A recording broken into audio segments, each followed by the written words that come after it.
Bagian 2, kita akan membahas tentang keanekaragaman bahasa dan terbentuknya bahasa persatuan. Indonesia memiliki keanekaragaman bahasa yang luar biasa, dengan lebih dari 700 bahasa yang digunakan di seluruh Nusantara. Keanekaragaman bahasa ini merupakan hasil dari faktor sejarah, geografis, dan budaya. Terlepas dari keragaman ini, bahasa Indonesia telah muncul sebagai bahasa pemersatu untuk komunikasi dan identitas nasional. Perkembangan bahasa Indonesia sebagai bahasa standar dapat dikaitkan dengan berbagai faktor, termasuk pengaruh kolonial, gerakan nasionalis, dan kebijakan pemerintah yang bertujuan untuk memupuk persatuan dan inklusivitas. Baik, kita akan menjelaskan dari faktor-faktor tadi. Yang pertama adalah faktor sejarah, kan ya? Di faktor sejarah, Indonesia telah memainkan peran penting dalam membentuk keragaman bahasanya.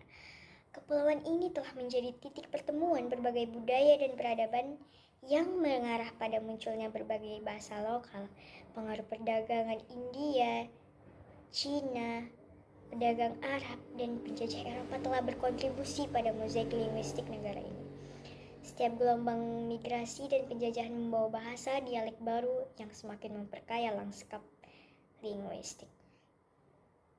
Yang kedua ada pengaruh dari kolonial.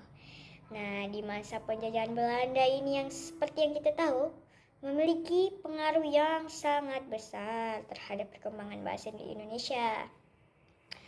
Selama masa ini, bahasa Belanda diperkenalkan sebagai bahasa administrasi dan pendidikan.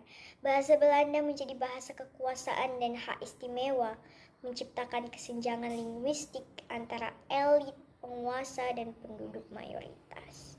Namun, hal ini juga memicu rasa perlawanan dan rasa nasionalisme di kalangan masyarakat Indonesia yang berusaha untuk merebut kembali identitas budaya dan bahasa kita. Ya dong. Pergerakan membebaskan. Yang ketiga tuh ya, bangkitnya gerakan nasionalis pada awal abad ke-20 memainkan peran penting dalam pembentukan bahasa Indonesia sebagai bahasa pemersatu. Para intelektual dan aktivis seperti Soekarno dan Hatta menyadari pentingnya bahasa persatuan dalam memupuk persatuan nasional dan memobilisasi dukungan untuk kemerdekaan. Mereka menganjurkan penggunaan bahasa Indonesia sebagai simbol identitas nasional dan sebagai sarana untuk menyatukan berbagai kelompok etnis tersebar di seluruh Nusantara.